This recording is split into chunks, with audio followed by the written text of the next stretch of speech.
all.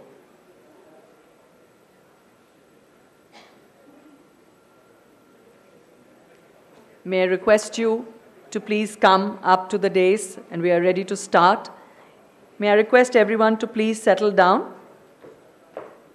The panelists are already here. Can we please settle down and start with the plenary session number 1, Political Leadership and Sanitation, at the Mahatma Gandhi International Sanitation Convention.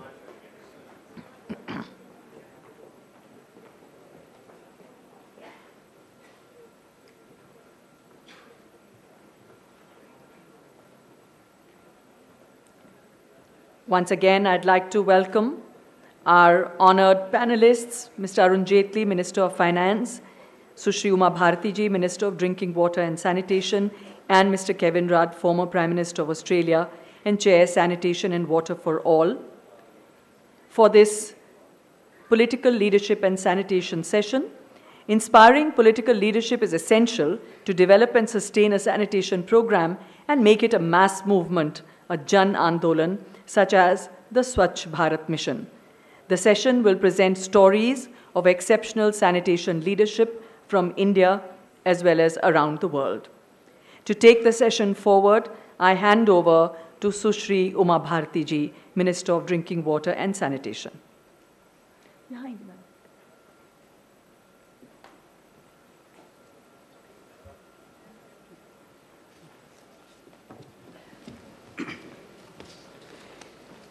Excellencies, ladies and gentlemen, let me welcome you all again to the first plenary session of the convention, which is about political leadership and sanitation.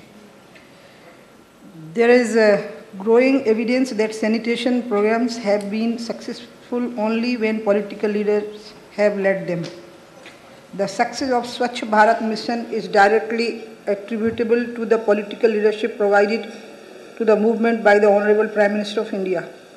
I would like my senior colleague, the Finance Minister, to enlighten the esteemed gathering.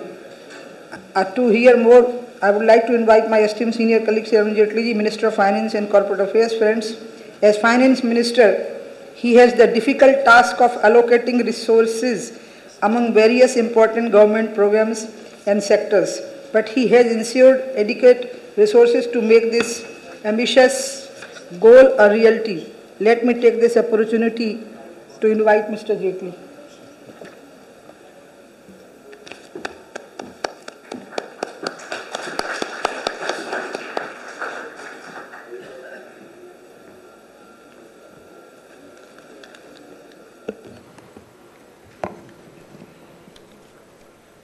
The Honourable Mr. Kevin Rudd, the former Prime Minister of Australia, who also chairs the organization and movement of Sanitation and Water for All, my colleague in the government and the Minister for Sanitation in India, Sushri Uma Bharti ji, Your Excellencies, Ministers, other distinguished guests, representatives, ladies and gentlemen. Let me at the very outset extend a very warm welcome to you for having come to India as representatives of a very large number of countries to discuss the issue of sanitation. I must confess that there could not have been, at the present moment, geographically a better place to hold this conference. I say this because after years and years of neglect, campaigns which only partly succeeded and didn't make any significant headway, we are at the threshold of a very important movement, almost a turning point as far as the sanitation movement in India is concerned. There also could not have been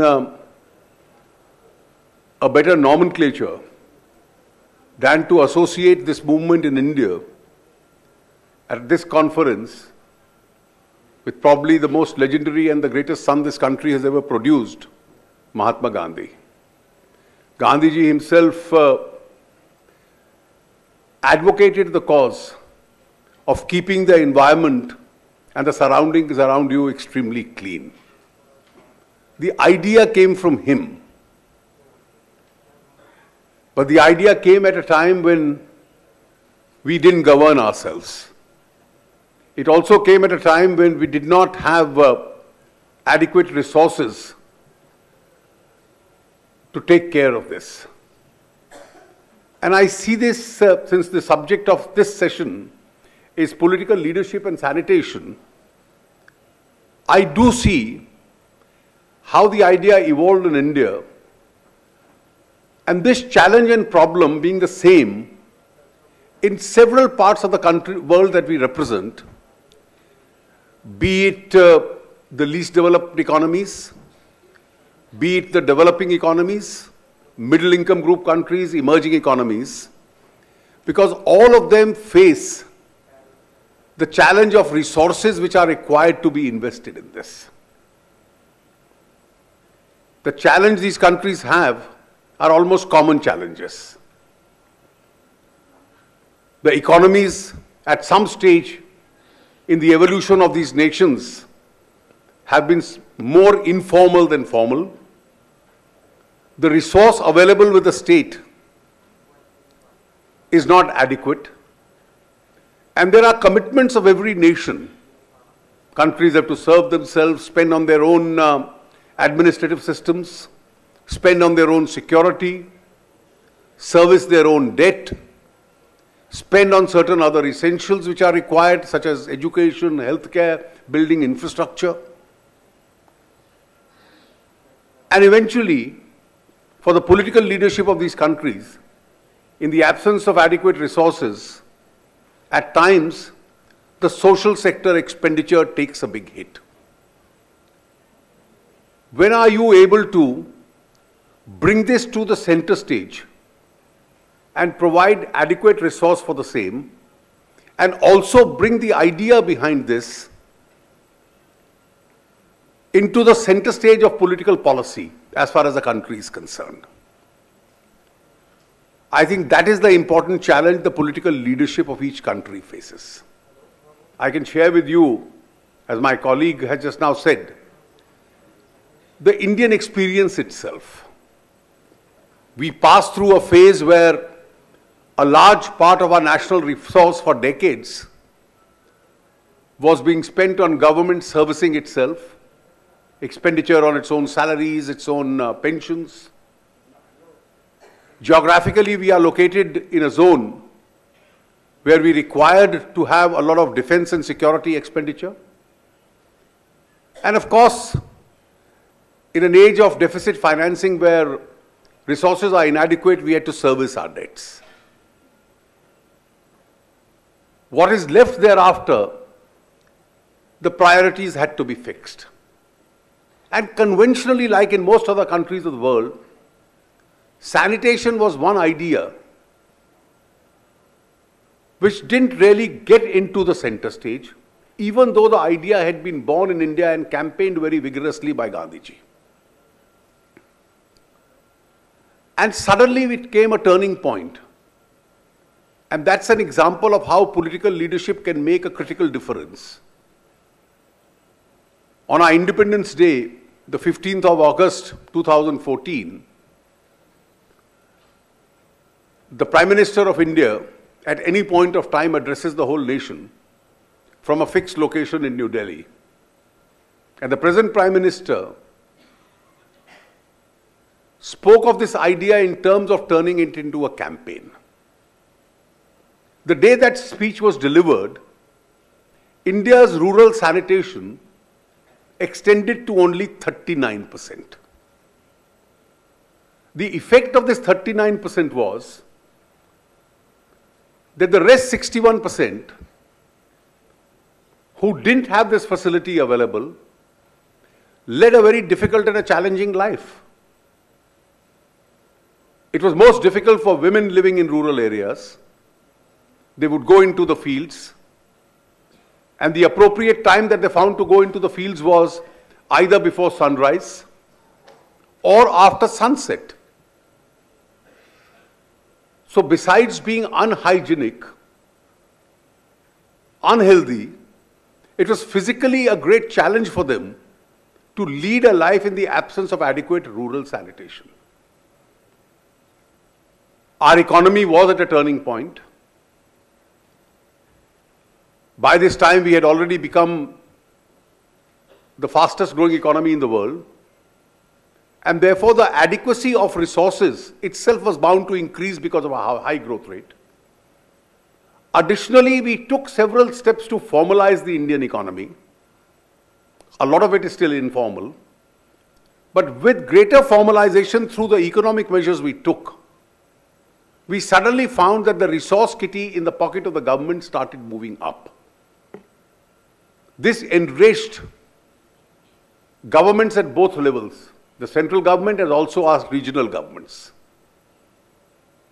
And the Prime Minister's call that a Clean India campaign, in Hindi called the Swachh Bharat Abhiyan, was launched after that speech on Gandhiji's birthday on the 2nd of October 2014. We launched it with a 39% rural sanitation level. The challenge was that in 2019, that's next year, when the country celebrates Gandhiji's 150th birthday, we must try and have 100% rural sanitation. This looks like a boisterous challenge. Most government campaigns begin and even end up quite slowly behind schedule and get reduced to several photograph opportunities. But this campaign, because you had the leadership of the Prime Minister and the country's government behind this, suddenly engulfed itself into a popular people's movement. From a people's movement, it evolved itself into a women's movement. You had stories in newspapers and media being published about how a young lady would refuse to marry a man whose house did not have a proper sanitation facility. You had popular films being produced on subject, and those films became a box office hit. You had an advertisement campaign with a lot of celebrities endorsing the campaign. And almost it became a popular movement. And with a larger resource available with the government, we decided to subsidize every household which decides to build a toilet. And as we complete 4 years of that program, our target was to, in 5 years, have 100% sanitation level. As we complete the 4 years of the program, the 39% rural sanitation is today 92% rural sanitation. There has rarely been a campaign where the figures and the data has succeeded to that level. And from this experience, if we were to just get into the theoretical concept of what is the role of the political leadership. A political leadership doesn't merely decide on a program. It throws its entire political weight, the weight of its politics, the weight of its policy, the weights of its resources behind the campaign. And that is exactly what happened. We incentivized sanitation. We explained the healthcare advantages of sanitation.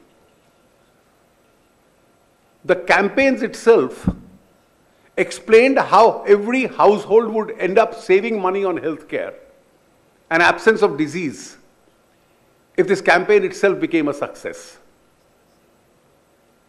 The media became a very powerful instrument in the advocacy of this campaign. And therefore, in terms of policy, in terms of resources, in terms of propaganda and advocacy, in terms of education, and in terms of exciting at least one segment of population, in this case the women. So not only did the women become campaigners for this, the women also trained themselves, as you'll hear a lot more in the course of this conference. They also became the workforce which was available for building these toilets. So you now have the women folk, which was a profession in India traditionally reserved for men, who went into the task of even building toilets in each household.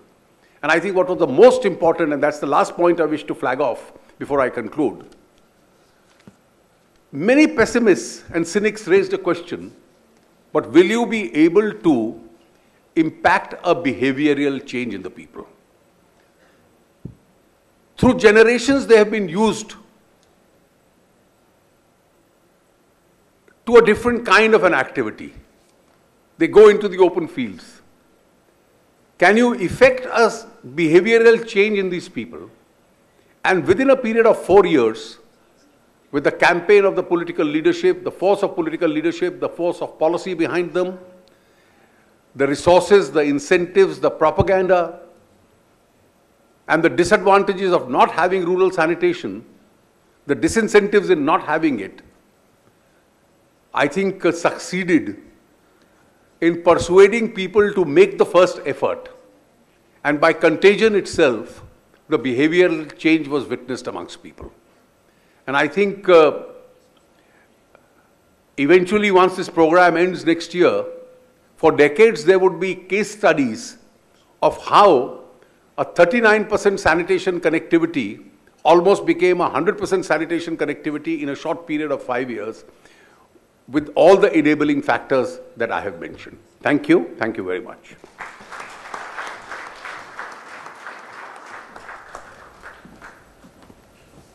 I thank Shri Arun Jaitley ji for adequately informing about the need of political leadership. Mr. Jaitley, you yourself led the program from front and provided us the needed funds to support millions of people realize access to sanitation services. And now I welcome Mr. Kevin Michael Rudd, the former Prime Minister of Australia. Mr. Rudd brings extensive expertise in the global political scene, especially in the arena of sanitation. He is currently the chair of Sanitation and Water for All. Mr. Rudd has extensive experience in development, and he is working to support countries into the era of sustainable development goals by working on sanitation, water and hygiene for all. And now I invite Mr. Rudd to address the gathering.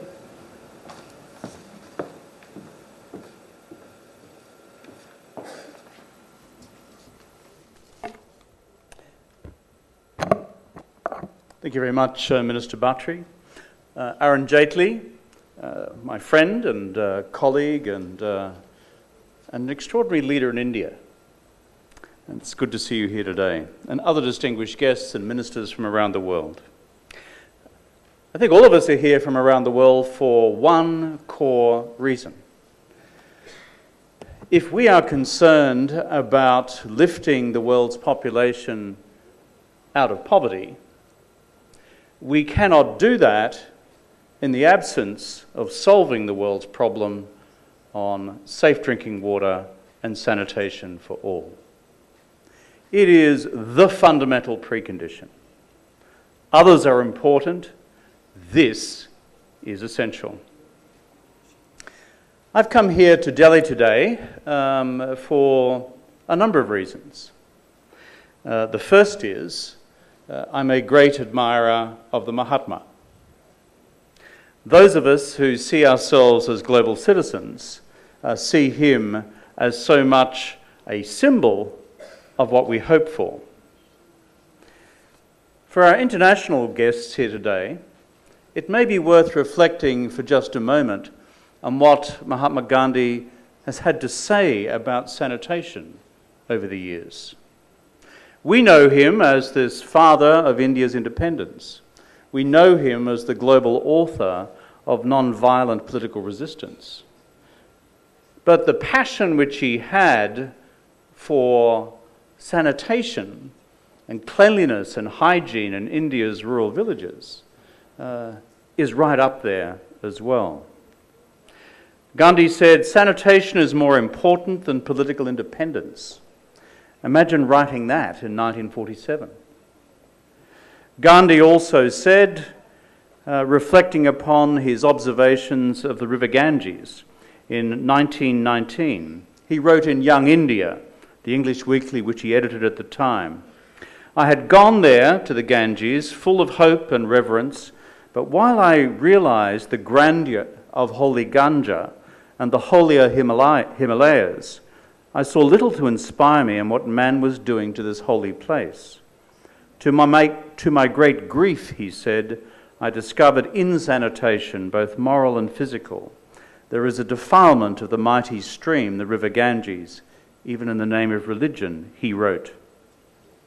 "Thoughtless, ignorant men and women, use of natural functions, the sacred banks of the river where they were supposed to sit in quiet contemplation to find God, they violate religion, science, and the laws of sanitation."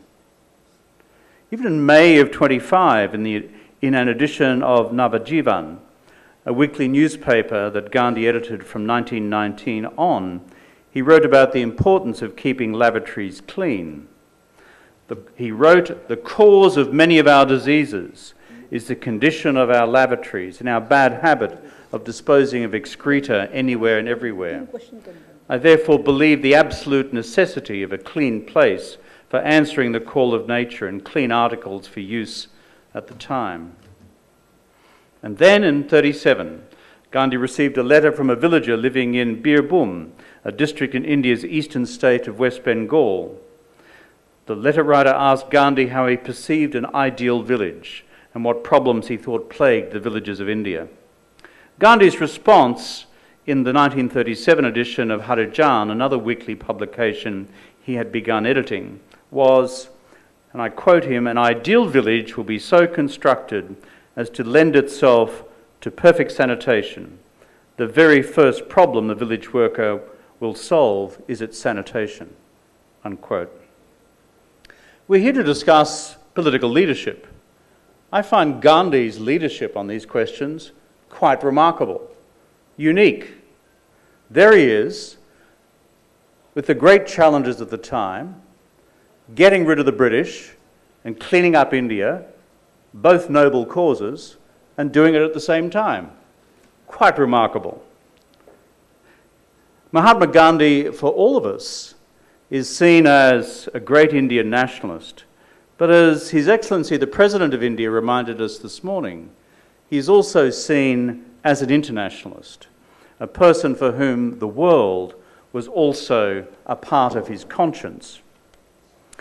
And I think that it would cause the Mahatma to smile today at the idea of a global Janandolan on global sanitation in honour of the memory of the Mahatma himself. Another reason I'm here in Delhi is to honour not just the Mahatma, but to honour the contribution of this government of India, led by Narendra Modi, to the realisation of Sustainable Development Goal number 6. Swachh Bharat was launched, as Arun Jaitley just reminded us, 4 years ago. Just 4 years ago. Down there, Red Fort, statement to the people of India. Modi said at the time, "It takes time to change a mindset. It's a difficult task." And he said, "But we've got 5 years." Well, whoever invented this logo for Swachh Bharat, the glasses of Mahatma Gandhi staring at you down the ages to seeing whether you're going to Swachh Bharat, whether you're going to, in fact, clean up India. I mean, this is the gaze of the ages through to those of us charged with responsibility today. And the result, as Aaron just reminded us, 86 million toilets built since October of 14. 90% of the population now with access to a toilet compared with less than 40% back in 2014. And 419 districts of this country now classified as defecation-free. It's estimated that the Swachh Bharat mission will result in averting more than 300,000 deaths caused from diarrhea and protein energy malnutrition between 2014 and when the program draws to its conclusion in October of 19. And further, unsafe sanitation caused an estimated 199 million cases of diarrhea annually before the start of Swachh Bharat in 2014. These, of course, are coming down. But as the Finance Minister also reminded us this morning, none of this happens for free. It costs. It costs budget, and that's where national political leadership comes in. It also requires us to deploy innovative sources of financing. Swachh Bharat has cost thus far some $30 billion US. There's a message in that for all of us as well. Now, friends, there's another reason why I'm here in Delhi this morning, and that I personally have a deep affection for this country. I've been here to India many times before as a Prime Minister, as a Foreign Minister, and simply as a global citizen. My wife and I, Minister Jaitley, are patrons of an Indian NGO called Barefoot College, founded by Bunker Roy back in 1972. It started in the village of Tilonia in Rajasthan. It too uses women, big time. Village grandmas. What does it do? It trains village grandmas to provide light and power through remote, simple solar energy technologies. And thus far has done so for thousands of villages across India and now more than 500,000 people across the world. This is a great demonstration of effect of a community up program led by local women and empowering women to do so across the world. Perhaps there's a parallel between the Solar Mamas program and the role of the women and grandmothers and mothers of the villages of rural India today in delivering Swachh Bharat. So in what capacity am I here today? I'm here as the global chairman of the Global Partnership of Sanitation and Water for All. This is an important global partnership. It is about what we do across the world to demonstrate that we can make a difference to countries across the world. The global partnership includes Afghanistan, Angola, Bangladesh, Benin, Bhutan, Brazil, Burkina Faso, Burundi, Cameroon, Central African Republic, Chad, Costa Rica, Cote d'Ivoire, the DRC, Egypt, Ethiopia, Ghana, Guinea-Bissau, Guinea, Haiti, Honduras, Indonesia, Jordan, Kenya, the Lao PDR, Lesotho, Liberia, Madagascar, Malawi, the Maldives, Mali, Mauritania, Mexico, Mongolia, Morocco, Mozambique, Nepal, Nicaragua, Niger, Nigeria, Pakistan, Palestine, Paraguay, Peru, Portugal, Rwanda, Senegal, Sierra Leone, South Africa, South Sudan, Sri Lanka, Sudan, Swaziland, Tanzania, the Gambia, Timor-Leste, Togo, Uganda, Uruguay, Vietnam, Zambia, and Zimbabwe. We are a global family. And if I read that list to the Mahatma, if he was alive today, most of those countries as such would not have existed back then. But he would see this as his mission today. But our Sanitation Water for All global partnership embraces the sanitation ministers and the finance ministers of all these countries.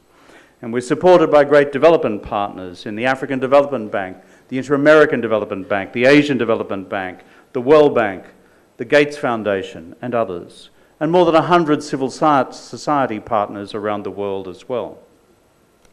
Our mission is simple, but it is hard: to turn Sustainable Development Goal number 6 into reality. We can talk about it, we can think about it, we can have lots of conferences at the UN about it, but unless we make it work, then our peoples will continue to suffer. Sustainable Development Goal number 6 is about sanitation and water for all. And our challenge through the Global Partnership on Sanitation and Water for All is to turn this one of the critical 6 Sustainable Development Goals agreed to at the Millennium Summit of 2015 into reality, which is why India is so critical. But I'm here also to bring you good news. So many of our member states have seen great progress. In our recent ministerial meetings in Stockholm and elsewhere, for example, I've met with the minister from Ghana, Joseph Adda, who was only 6 months into his job. After that, he launched a national program with his minister to bring about a national program for sanitation in Ghana. This was launched with great national acclaim. His mission statement, he said, was to turn Ghana into Africa's India.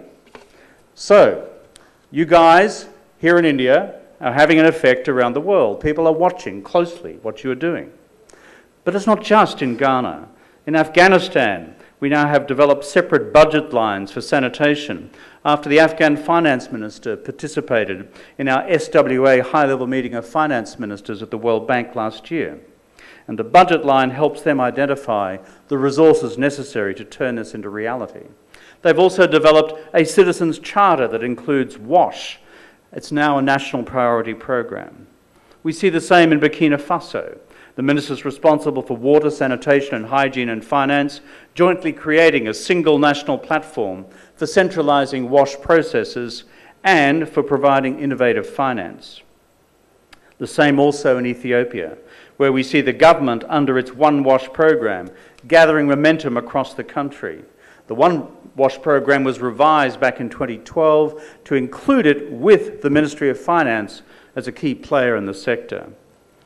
I simply mention these as countries, as a number among many where progress is being achieved and taking inspiration from this great Indian program as well, Swachh Bharat. The critical question we're asked to address in this conference is, how do you turn vision into reality? How do we turn SDG 6 into reality? Well, we have a vision. That's SDG 6. We all agreed to it. We signed on the bottom line. India has had its vision, announced on the ramparts of the Red Fort just 4 years ago. So what are the essential preconditions to making it work? Number one, national political leadership, as we've seen through Prime Minister Modi's leadership, as we've seen through leadership in many countries represented here today. But we need more to bring about fundamental behavioural change. You know, it never used to be fashionable to talk about sanitation politically in our countries. I've got something to tell you. I come from a developed country. I grew up in a rural part of Australia where we had no inside toilet. And that was only 50 or so years ago. Talking about these things publicly and doing things about them publicly is one and the same thing. National political leadership. Being able to talk about this effectively is a national political priority.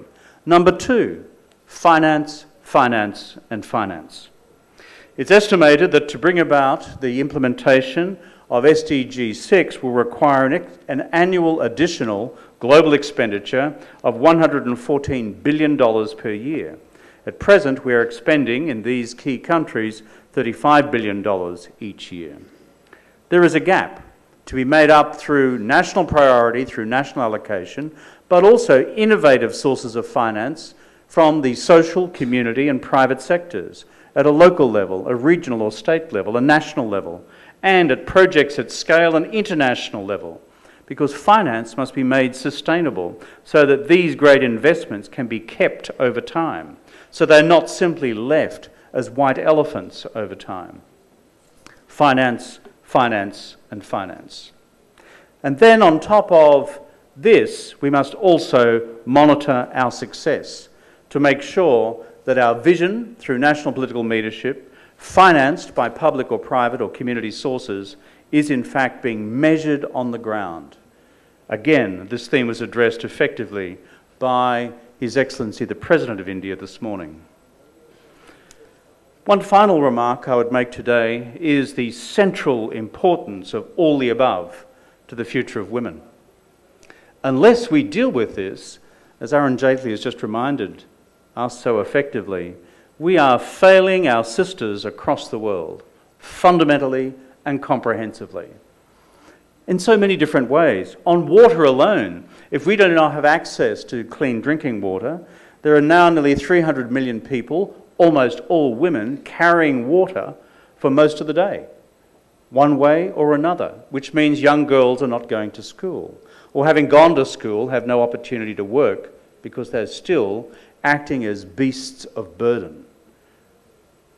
Secondly, if we don't provide adequate sanitation for women, women run the risk of not just it being inconvenient to go outside at night, but of being physically attacked and sexually assaulted and raped. And this is a problem across the world. This is essential to look after, to support, and to act in solidarity with our sisters across the world. But another reason as well for women, and a subject often difficult to address, but I've done so in Addis Ababa from the public podium, I'll do it here as well. Menstrual hygiene. Unless we deal with this problem of providing adequate sanitation facilities for our sisters and young girls across the world, then this remains a massive problem for women and girls in so many countries. A recent WHO survey here in India said that 43% of Indian women do not have access to sanitary essentials at the beginning of their periods. 67% of women had to borrow a sanitary essential from a friend or a colleague or a family member. My brothers here today, we've got to become comfortable talking about these things in our politics and our communities because our sisters depend on us to do so. It has to be fixed. If it affected us as personally and directly as men across the world, it would have been fixed a couple of 100 years ago.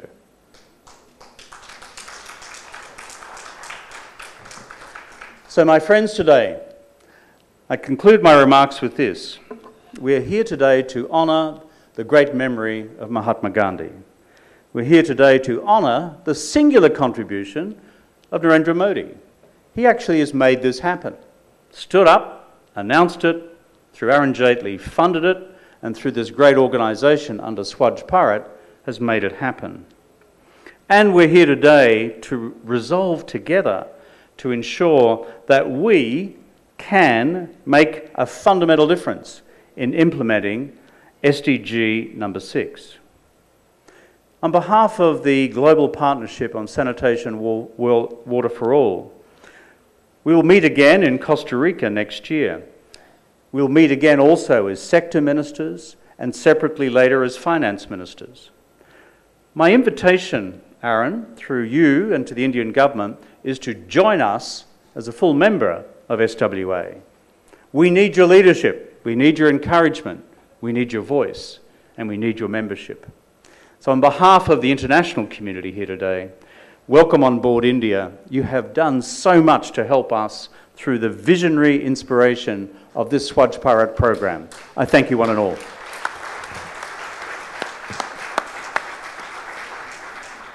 Thank you very much, Mr. Kevin, for this excellent address, giving the global picture. You rightly emphasized the need for political leaders to prioritize sanitation in the overall government's agenda. And I feel very happy to inform and enlighten Mr. Rudd about the one fact which he just quoted, that Mahatma Gandhi said something about the villages near river Ganga. So I want to say it, and Mr. Kevin, I want to tell you something.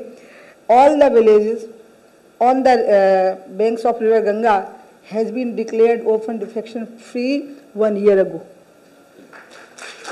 And now we are moving ahead with open defecation free plus, that is ODF plus. And I think more than 100 DPRs are ready for that on the river Ganga. So I would like to invite you someday to visit some village near river Ganga. Thank you very much for your address. And now, Your Excellencies and ladies and gentlemen, there is very little time left. Actually, there is no time left. But it was in the program that questions can be asked from both the honorable guest present here. So, no?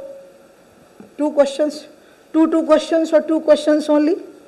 So there can be questions if it is very important in very short words. One to Mr. Jaitley and one to Mr. Rudd. Yeah. Mike देना है, mic दे दीजिए, उन्होंने हाथ उठाया है। Akshay, mic दे दीजिए।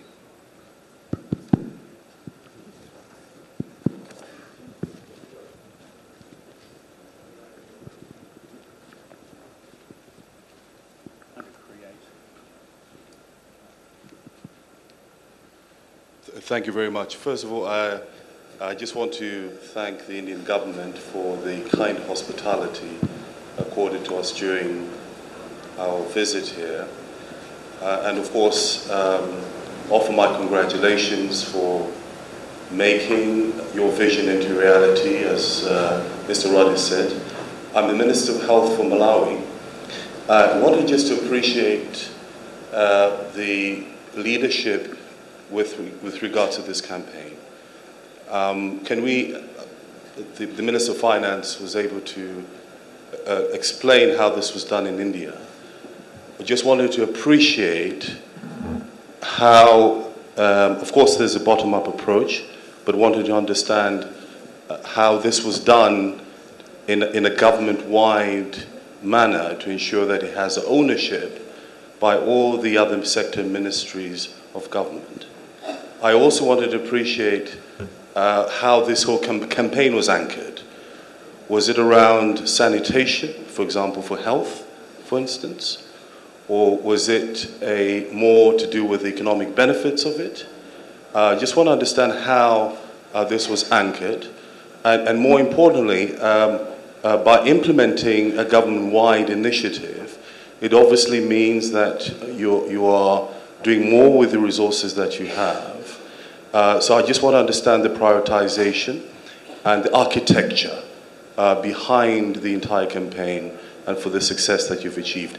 The second question obviously is to Mr. Rudd, and it's to do with the whole behavioral change communications. This is a very complex issue.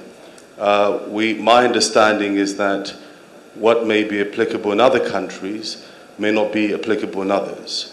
I just want to appreciate how would we go about bringing about an effective behavioral change communication strategy, and what would be the basis for bringing about that mindset transformation and change, as what has been achieved here in India. Thank you very much. I think the short answer, I briefly addressed it.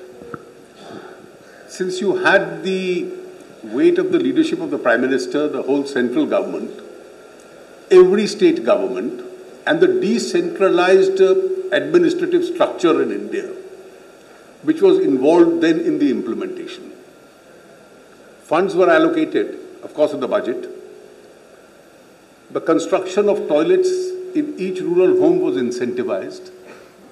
You get 12,000 Indian rupees in order to build that toilet. And it was, of course, done through the administrative machinery of the regional governments which is available. You then had a very powerful communication strategy, a campaign strategy. So if you visit any school in India, any school for that matter, the education with regard to the need for sanitation began from there. The cleaning campaign, there was a parallel Swachh Bharat campaign, which was also clean the environment under you. You may have toilets in urban centers, but you need to keep your school clean, your household clean, the roads around your household clean. And therefore, that was a parallel campaign on. It became a mass movement. In villages, they had literally thousands, if not millions of workers who were becoming campaigners for this issue. The media came up in a big way, both through their own programming as also paid advertisements. There was, as I said, celebrity endorsement, and the advantages of having a toilet, both from the point of view of health, also from the point of view of having women and women's health, women's security, and more important than this was, there were also success stories which were announced. So one after the other, a district started becoming defecation free. Then a whole state started becoming defecation free. And there was wide publicity given to each district in the country. There are about 600 odd districts in India. and each regional state, which became 29 of them, became defecation free. And that, of course, kept moving on. The big challenge was, your second question, how do you bring a behavioral change? The first part was guided by several people, particularly women, and then several questions were thrown up. Those who for generations have gone into the fields may actually build a toilet and use it as a storeroom, may not use it. How will you have water facility available? So people worked out their own domestic solutions. And with passage of time, I think the demonstration effect of a few successful households in the village, which it had on the others, it's caught on in a big way. And today it became an unstoppable movement. Otherwise, you can't have a data of growth that in 4 years you grow from 39 to 92%, unless something which is exponential has been happening at the decentralized level.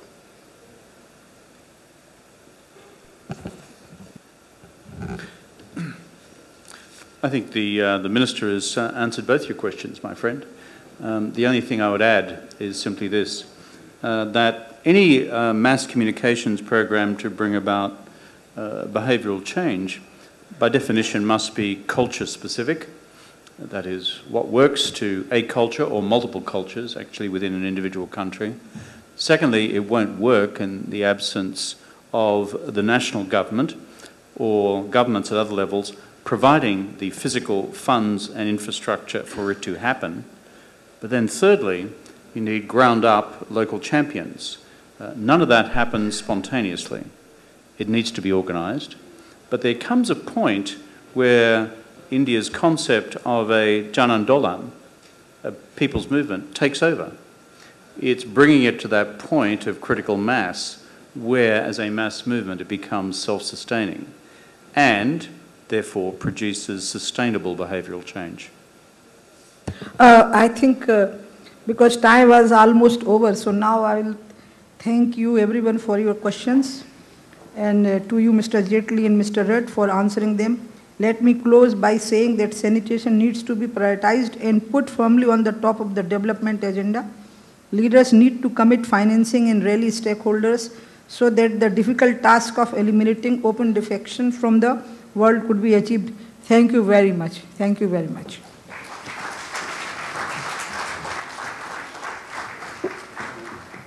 Thank you very much for that very inspired session, Political Leadership and Sanitation.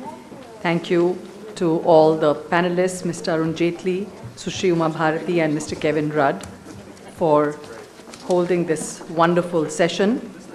We immediately go on to the next plenary session, session 2, Implementing Behavior Change at Scale.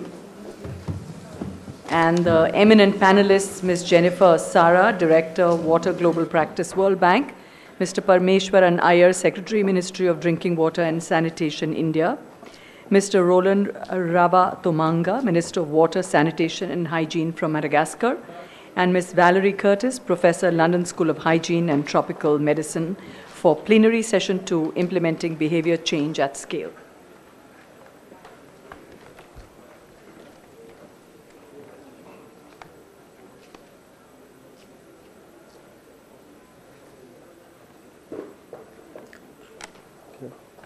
I have. Good morning, friends. This is Akshay Raut. I am Director General in the Ministry. Secretary Iyer is just seeing of the Minister and he will be back in 2 minutes. So in the meantime, I'll request all the persons who should be in the dais, Jennifer Serra, Roland Rabotogma, Valerie Curtis to take the chair. And I would request all the audience to kindly remain seated because there is no time gap between the two sessions, and after this we'll break for lunch.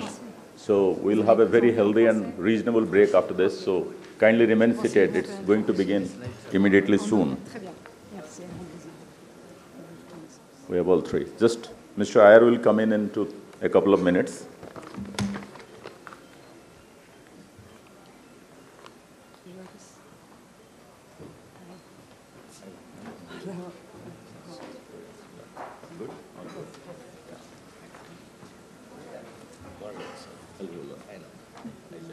How are you doing? Should we wait for Mr. Howard? Just come. I think you could just start off maybe.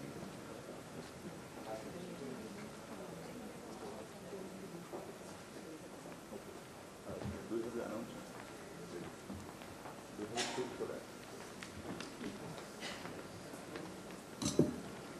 Let's put the title.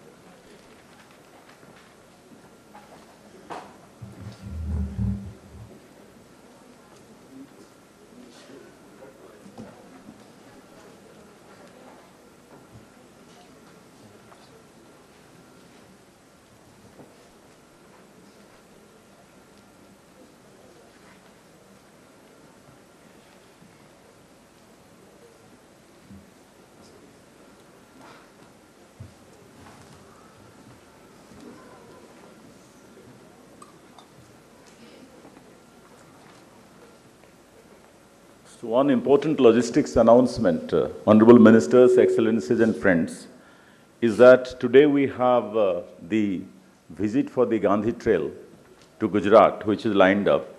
And after this technical plenary, we'll have parallel sessions going on. And then we have lunch after the parallel session.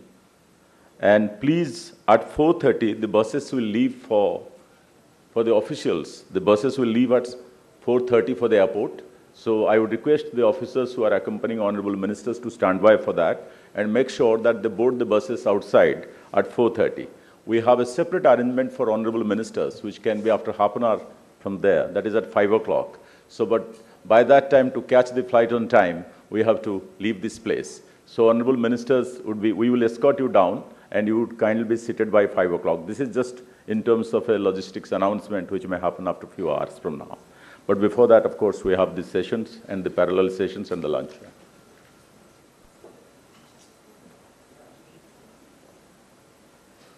The lunch is immediately after.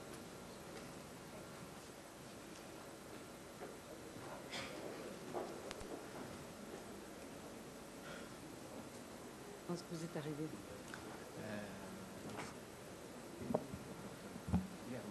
Hier matin. Oui, merci. Vous êtes passé par où?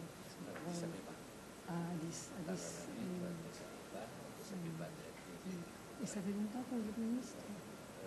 Oui, je sais ça, 2000 avril 2018. 17. Oui. Ah bon, il est très bien. Ah. De l'agriculture, oui, ça, je vois ça, très bien. Hello, Secretary. So, honorable ministers and delegates, ladies and gentlemen, let me welcome you to the second plenary session on implementing behavior change at scale. We know the scale of the problem, we heard it all morning, of the more than 4 billion people worldwide who do not have access to improved sanitation. We know of the health impact, the economic impact, and the social stigma and loss of dignity linked to defecating in the open.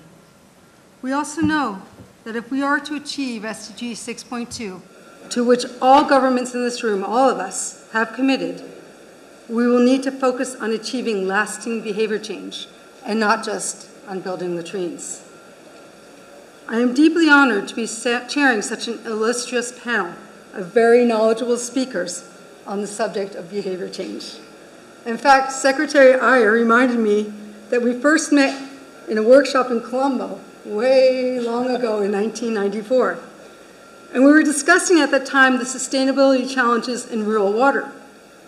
And we then had a follow-up workshop in Thailand where we shared the results of several years of fieldwork across multiple continents. This work proved that following a demand-responsive approach that put the community in the driver's seat and allowed them to choose the level of service for which they were willing to pay for water led to much more sustainable outcomes than top-down approaches. Secretary Iyer and I then became colleagues, and we turned our attention to sanitation and hygiene.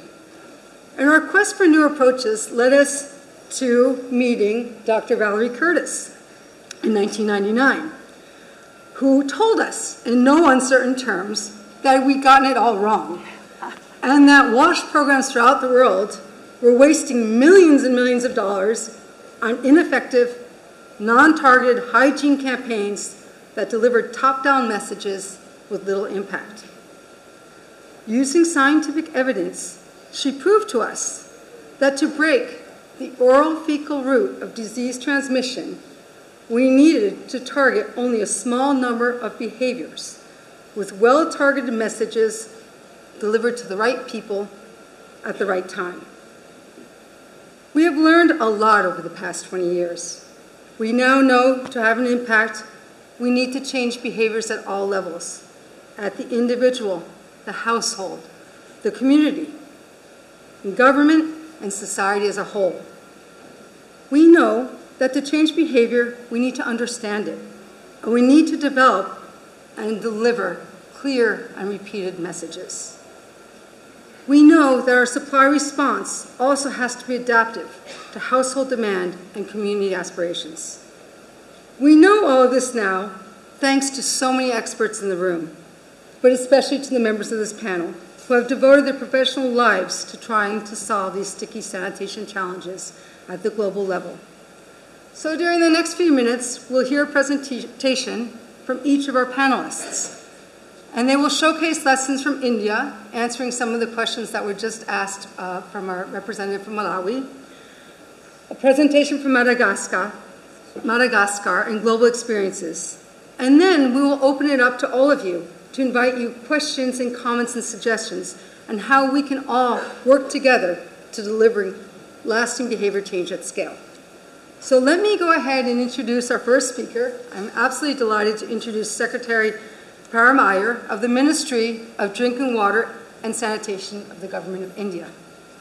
He has held this position since March 2016, noting that this is the nodal ministry for the country's national sanitation flagship program, the Swachh Bharat mission, of which we've heard so much this morning. This mission is implementing the very largest behavior change program at scale in the world. So we're absolutely delighted to hear from Mr. Iyer, who has more than 25 years of experience in the water and sanitation sector, of which 14 were spent in the World Bank, where he worked in many countries across the world. Earlier, while working in the government of Uttar Pradesh from 1994 to 1998, he led the Swajal Rural Water and Sanitation Project, pioneering a demand-responsive and community-led approach which led to sector reforms at the national level. Mr. Iyer, over to you. Thank you. Thanks.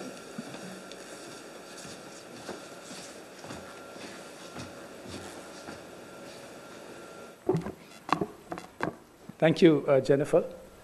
I think there were a lot of questions, or I think more people wanted to ask questions. So hopefully this presentation will address some of those questions, and if you have time, we'll be very happy to address the rest. So this program, as you can see, has been mentioned. This is about behavior change at scale. And let me just present the challenge we had when this program started. So that was the challenge in 2014 when it started. You can see the big numbers out there. I'm not sure how many zeros there are on the first one, but that's 1.3 billion people, of which 600 million defecated in the open. That was 60% of the world's open defecators, if you like. We have 600,000 villages, 700 districts, and 35 states in this federal country. And if you look at the coverage of rural sanitation, it had progressed very slowly since 1940. So for the last 70 years, the increase was only incremental. And as all of you heard this morning from the different speakers, the coverage when this program started of rural sanitation was less than 39%. Next. But then something changed. So on 15th August 2014, that was that defining moment when the Prime Minister of India, from the Red Fort, spoke about sanitation and toilets for the first time ever. So I want to play this clip for you. You can read the translation. आपको लगता होगा क्या लाल किले से सफाई की बात करना, लाल किले से टॉयलेट की बात बताना, ये कैसा प्रधानमंत्री है? भाइयों बहनों, मैं नहीं जानता हूं मेरी कैसी आलोचना होगी, इसे कैसे लिया जाए, लेकिन मैं मन से मानता हूं। मैं गरीब परिवार से आया हूं, मैंने गरीबी देखी, और गरीब को इज्जत मिले, इसकी शुरुआत यहीं से होती है। और इसलिए स्वच्छ भारत का एक अभियान इसी 2 अक्टूबर से मुझे आरंभ करना है। So what happened after that? That was a moment of disruption, to use Val Curtis's term. And so the coverage of rural sanitation at that time, you can see it's almost all red. That's the map of India when it was 39% coverage. And this is what it is today. So it's 94% today. You can see it's almost all green. We still have a few more states which have more challenges. They're working hard, and we're very confident of achieving the overall goal. But this is what happened. So we had 450 million people change their behavior. They stopped defecating in the open. 86 million toilets were used, of which 93% usage according to a large independent survey. 500,000 villages have become ODF, 500 districts and 25 states. So that's what has been achieved, and I think it all started with that, clearly from that disruptive moment in 2014. Now, so from the largest contributor to open defecation to the largest behavior change movement, and the big question is how? I think that was the question everyone asked. So I'm going to try and take you over the remaining few slides in terms of what did we do and how did we do it. Now, all of you are experts on sanitation. Does this look familiar to you? Can we have the word cloud? This is the terms we have been using for the last 40 years. CATS, SBCC, ODEP, CLTS, PRA. So, this was going on for a long time. We tried it for 40 years. Necessary but not sufficient, as the economists say.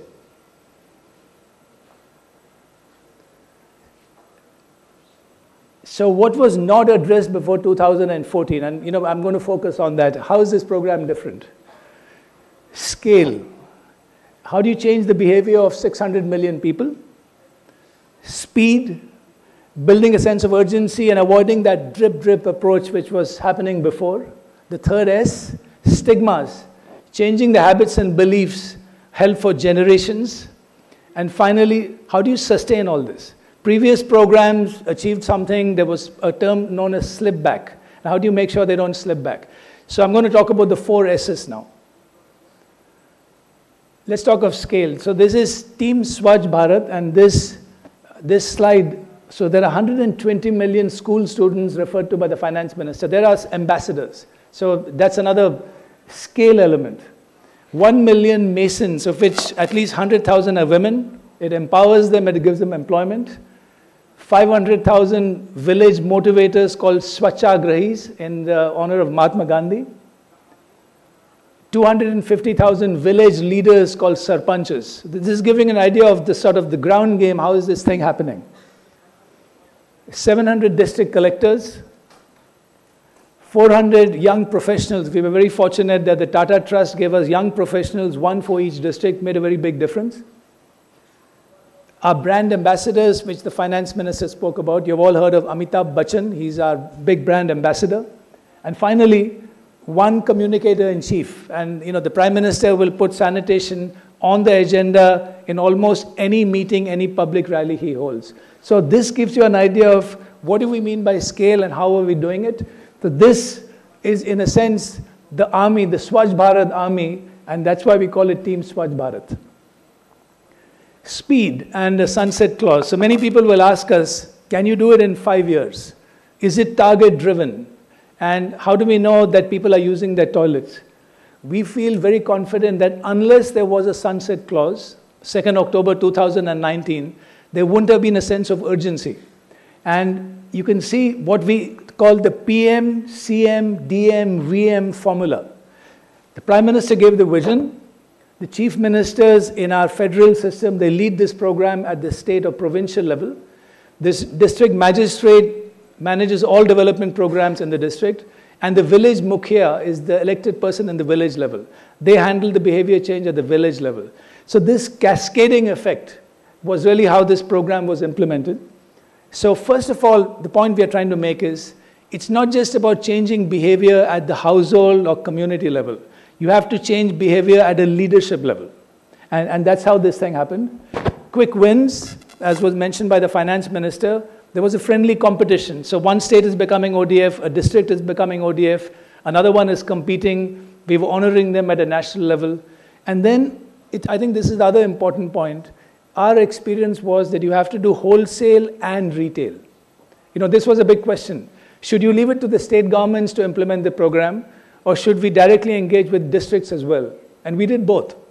So I've traveled for more than 150 trips in my last 2.5 years in this job. How do we get sanitation on the political agenda of the state government? How does the chief minister, once he's interested or she's interested, it gets onto the agenda at the district level. So it's both wholesale, but we must have held, I don't know how many, hundreds and hundreds and hundreds of video conferences, workshops between collectors. We have a lot of colleagues here from the field, and I think we managed to get the balance between wholesale and retail quite well. Now, how about the stigmas? So in India, and many of these will be common around the world, we have listed only 4, that toilets are only needed by women. We feel that's a myth. Having a toilet at home is impure. That's a conventional thinking, particularly in northern rural India. And someone else should clean my toilet. It's not my job. And women cannot be facilitators of change. And I think both Prime Minister Rudd as well as the Finance Minister spoke about important role of benefiting women. For us, this was an empowerment of women and leadership of women as well. And so I wanted to show you 2 campaigns. One was, you can all recognize Amitabh Bachchan. He did a campaign for us called Darwaza Band, which means shut the door on open defecation. And the other one is that ground game of school kids. Last year, we had 30 million letters written by school kids to their parents talking about sanitation.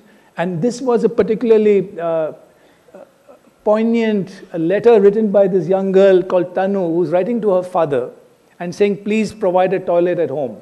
We showed this to the Prime Minister and he was quite moved by that. So these 30 million letters, also that's behavior change. That's getting the kids as Swachh Bharat ambassadors to put pressure on their parents and their community. Are we running a clip on the campaign? So you can see this is a clip from the Darwaza Band campaign. We're thanks to the World Bank for supporting us.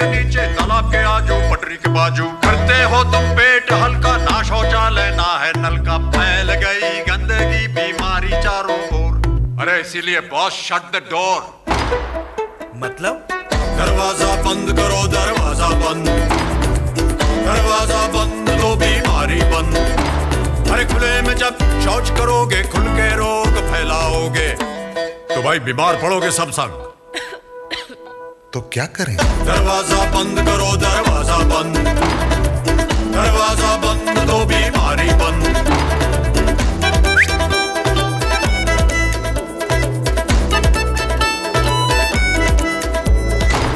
समझ में आई तो ही लाओ अपनी मुन्नी शौच करना है तो बंद करो भाई कुन्नी शौचालय का उपयोग कीजिए और भारत को स्वच्छ बनाइए So basically, Amitabh Bachchan is telling the men, don't think it's okay for you to go out. It's not just the women. The men have to use toilets too. So that's attacking one of the myths. Can we go to the next, please?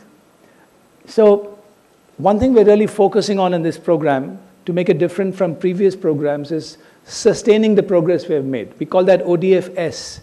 And how do we build in quality into this seemingly quantitative process? So ODF-Q is our program running in parallel on quality. Every toilet is geotagged, and you can see that's a graphic representation of the geotagging of toilets. They're all up on in the MIS. There's a double verification system. So once a village declares itself open defecation free in a public meeting, within 90 days, there's got to be 100% verification from someone outside that village, typically at the district level. And then we also respond rapidly to reports of poor quality. So if someone says that there's a problem in a particular state, or toilets have been half constructed or not constructed well, then we will address it through engaging with the state governments. ODF-S is that program on sustainability, continuous behavior change communication. It doesn't stop with achieving of ODF status. In fact, the main challenge is how do you sustain it and how do you communicate that? It's operation and maintenance. It's important, maybe repair of toilets. How do you create a sanitation market out there? What are those institutional mechanisms? Do you have the village watch and ward committee in place? Is there an ODFS cell at the district level, state level? And what are those incentives to make sure to give the villages so that they are motivated to remain ODF over time? And all states are now, especially those 25 which have become ODF, are working on at a state level and districts at a district level. And I think very importantly, I wanted all of you to know that we are now working on a 10-year sanitation strategy, because the story doesn't end on 2nd October 2019. This strategy is under development. We've got a 4-pager out on it today, which some of you would have, which spells out the strategy to sustain all the ODF gains we have made. And then, as my minister mentioned a couple of times, ODF Plus, which is going beyond ODF, going beyond toilet usage. It's about solid and liquid waste management, initially in the census towns, which are these large agglomeration of villages which have high density of population. And then water supply. That's a question we keep getting asked. The finance minister didn't mention, but in his budget speech a couple of years ago, we took a policy decision that all ODF villages would get pipe water supply on priority. So that was an incentive for a village to become ODF and to remain ODF. So again, and we also use, some of you would have seen the little twin pit model we have outside. I would encourage you to go there. It has what we call a steep slope pan, which is at an angle like this, which means that you need less water to flush it. So again, we want to conserve water. Next, please. So what has been the impact of this program so far? In the relatively short time it's been under implementation, 4 years. So we're already seeing significant impact, already mentioned by many of the speakers. WHO did a study for us. They estimated that by the time this program is completed, more than 300,000 lives would have been saved, mainly of children. Sanitation obviously improves health. The Gates Foundation did a study for us, and they found that in non-ODF districts, there was a significantly higher incidence of diarrhea, wasting, and stunting. And of course, the IMF had done a study which tells us something which we intuitively know, that the Swachh Bharat mission and sanitation empowers women, ensures their safety, as well as their access to the job market. And then finally, it saves money. It's an income earner. This UNICEF study found that a household could save, it's about $700 a year just because it became open defecation free.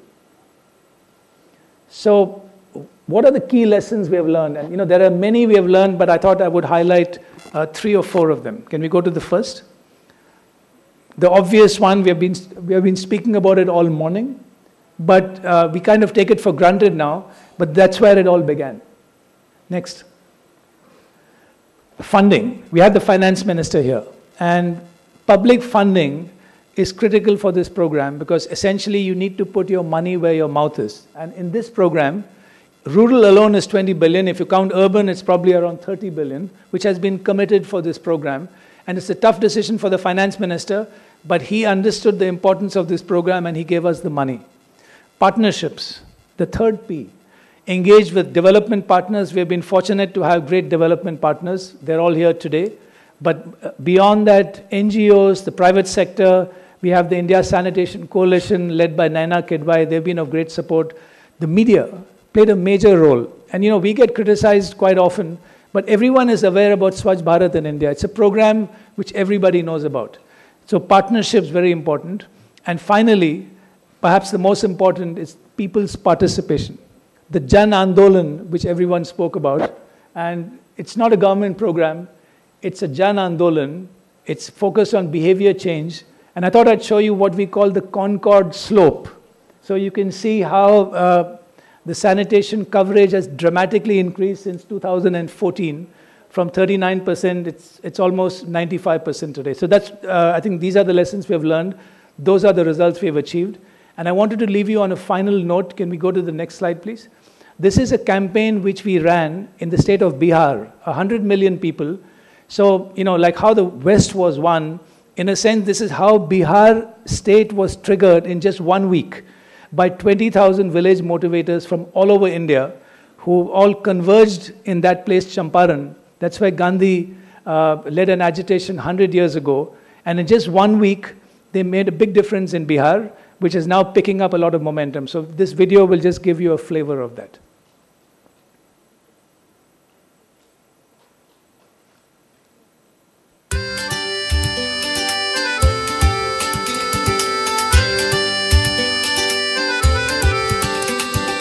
गांव गांव और गली गली, गांव गांव और गली गली,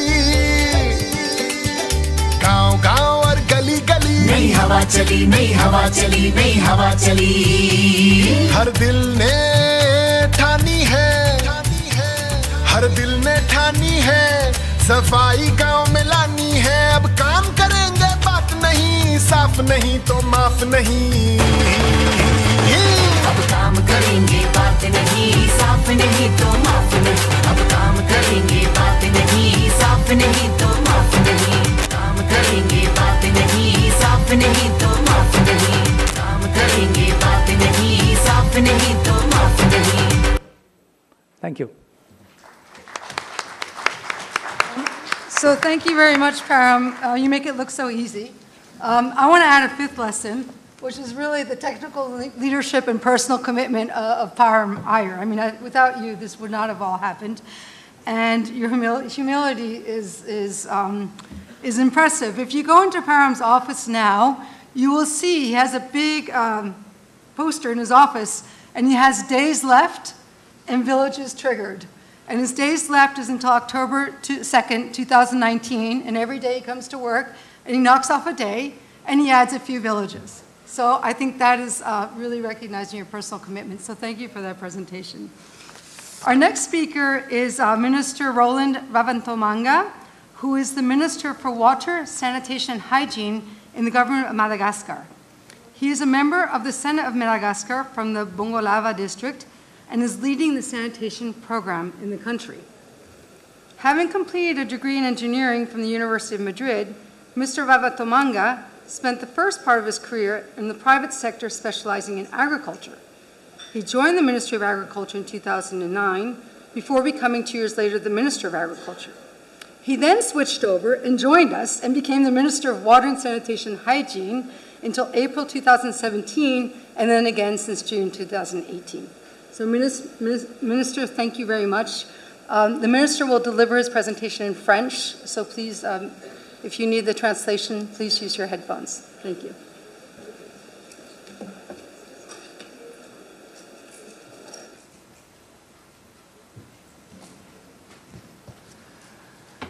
Merci beaucoup, Jennifer. Bonjour à tous. Good morning to everyone. I will be very brief in my presentation because you will recognize, you yourself, my African friends, that the problems are similar in all our countries. I would like to start by saying that you have a table showing the current situation in my country. Currently, 11 million people out of the 25 million inhabitants are still, it's open defecation. So our rate of success is only 56%. I'm saying only 56%, but 2 years back, when I joined the ministry, we were at 34%. So as you can see, we have already had a little bit of impact. The second point, it's a remark that I am making after my 5-year experience in the Ministry of Agriculture. I noticed that there was and there still is very little finance available for the sanitation ministry. faced with all this, we notice, unfortunately, and I regret to say that, but this is the reality, Madagascar is classified as one of the most poor countries in the world because we are at the 150th position out of 186, whereas we have a lot of mineral resources and natural resources, forest resources, agricultural resources. So there is a basic problem. This is one of the biggest problems for us in Africa. There is something which is not working out somewhere, and I think it's our governance. I'm going to be very direct and frank, and I'm sad to speak like this, particularly of African countries that I know the best. But what is worse still for Madagascar, you must know that 92% of our population of 25 million is still living under the poverty line. For the second slide, what are the lessons that we have learned at the institutional level? First point, water and sanitation is a highly fragmented sector, and we have always proceeded with through disparate approaches. Unfortunately, this has led to with very little impact and a lot of resources which have been spent. I have been in the government for 7 years now, and I will dare to say that there was weak governmental leadership. The government neglected the wash sector. And it's because of this that 2 years back, the President of the Republic gave me, attributed me to this ministry. I considered this as a punishment to go from agriculture to water. But finally, I had understood when he told me that your successes in agriculture, you must bring them in water and sanitation. And I do not regret this at all. Now, it's been observed that some positive institutional triggers have been noticed from last year, from the time funds were increased, as you will see later on, but especially because of the importance of using decentralized structures, the communes and the districts. And the third slide, please.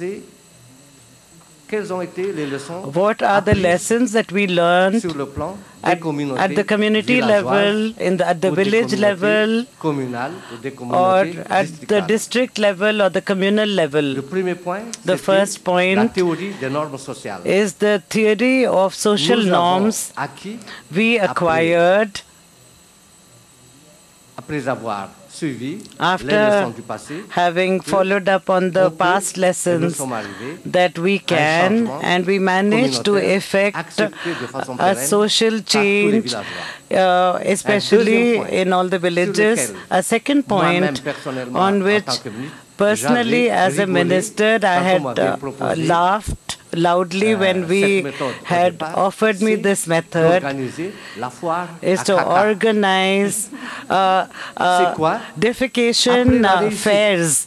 After the success of our ODF in a commune, we had organized a defecation fair. Finally, it became a competition, and it was a shame for communes which had not yet had their defecation fairs. So this became a crazy hit. And the third point, and I will end with that for the community level lessons learned in lots of communes, on more than half of the communes in Madagascar, we implemented DINA, which is community discipline application, accept and supervised by everyone who is not following discipline and has to be punished in some manner. It will be a shame for the whole village, for the whole commune, and this also brought very positive outcomes. As far as the individual level goes, what happened was that communities have become factors of change, but for this we had to find, and we did find, classical leaders, community agents, model mothers and leaders. We had to find influential people to make them leaders, and this gave momentum, highly positive momentum in all the communes. But at the same time, we had also organized citizenship, helping each other, which means the stronger ones in the communes or in villages have to help the weaker ones, the most vulnerable ones, especially for the construction of latrines in many villages. We were trying to egg people on, leaders to help women who were living alone to construct their latrine, and this example, which was initially not very well understood, became a huge success in villages because this helping each other became a model of participation of the entire community. So, this is my last point. What are the points that we have learned in terms of change of behavior after these 4 or 5 years of intensive efforts which have been deployed? I can tell you that right now, the government has become a model, an example in terms of leadership for everything concerning sanitation and at the same time access to drinking water. And the second point, a real something which we've really succeeded in, which should be an example for all poor countries. For in the case of Madagascar, in 2018, the budget allocated directly to the development of the wash sector was $14 million, but the government, under the impetus of the Ministry of Water and Sanitation, the Minister of Wash is going to have a direct finance of 30 million. So from 14 million to 30 million dollars we've reached. Thank you so much for the government. Thanks for all your help. Because if we have achieved all this, it's because of all the help that you have extended us. The next point, one must always speak about an integrated approach. Never speak only about water access approach or speak about access to sanitation. For us, it is water, sanitation and hygiene. all the three are linked. One has to think of it as a whole, and that is how we'll all be solidary. The Ministry of Health is interested when we talk about sanitation. When we talk about water and sanitation, the Ministry of Education is also involved. So I will say that this is a holistic, overall approach which talks about access to water, to sanitation and hygiene, which interests all the ministries, the Ministry of Finances especially. The last point on which I will end my speech. This summarizes everything. We need a huge program. We are trying right now finalizing a sectoral WASH program for water and sanitation and hygiene. This is the only language which all the members of the government understand. As I told you, I went from one ministry to another, and after 7 years in the government, I have learned the lesson and I've understood. And I am asking you, requesting you to follow the example by adapting it to the realities of your country, the methods of your country, but approach a holistic approach.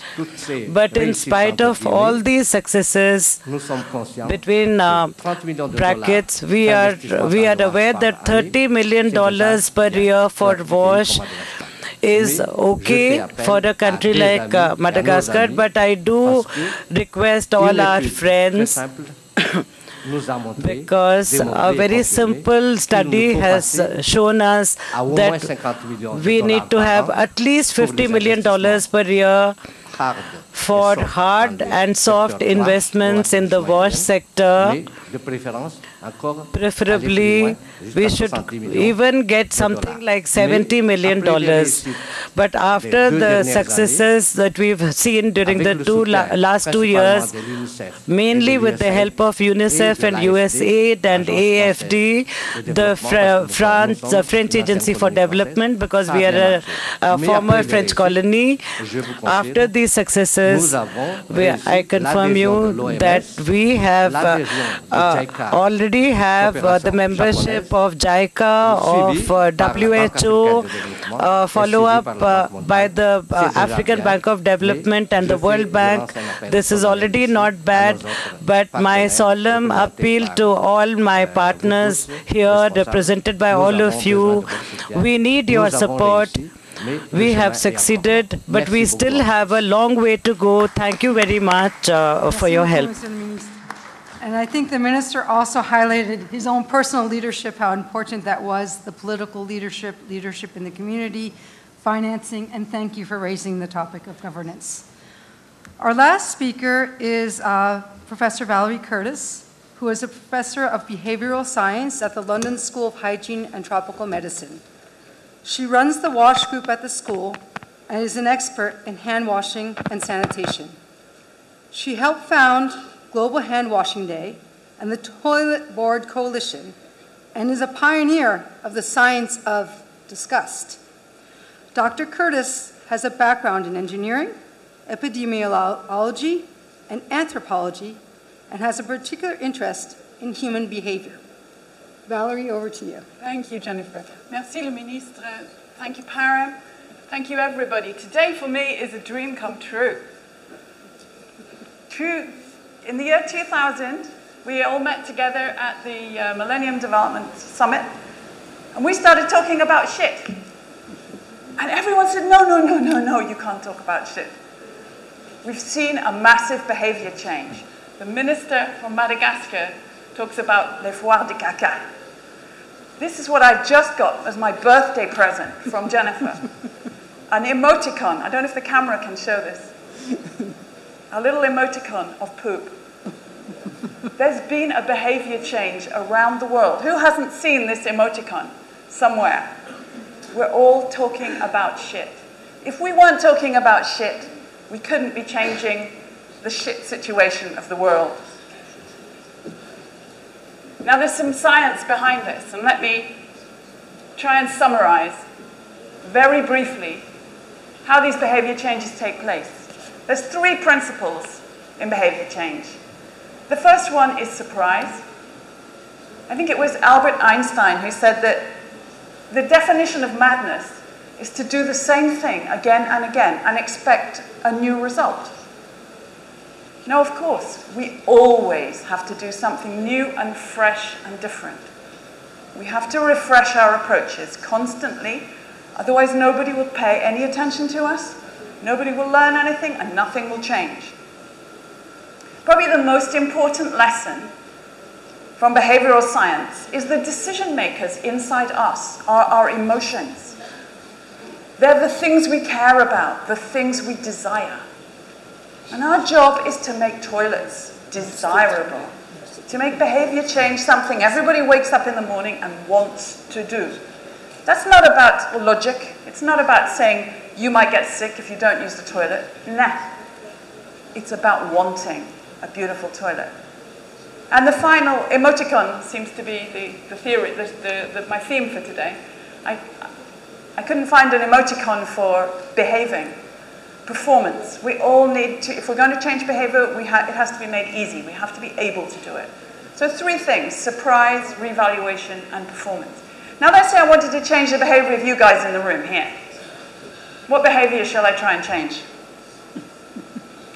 I would like you all to go back to your countries, ministers, delegations, and declare that your country is going to be 100% sanitation by 2020. Is that feasible?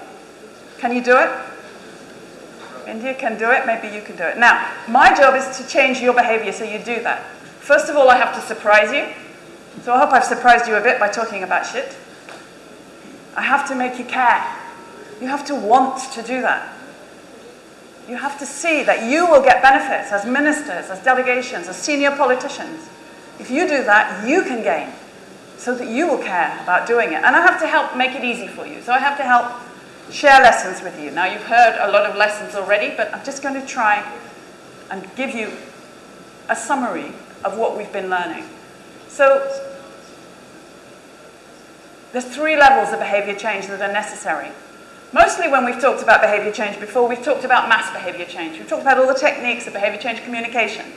But it's absolutely clear that none of that happens without us, without the ministry, without the middle level. When you think of the government of India, do you think about a dynamic organization that leaps up and does things in a hurry? No. I'm sorry, you don't. You think about bureaucracy.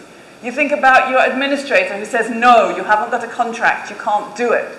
You think about stasis. You think about taking 5 years to sign a contract to do something that we all wanted to do 5 years ago and everyone's got bored and we're going away and doing something else.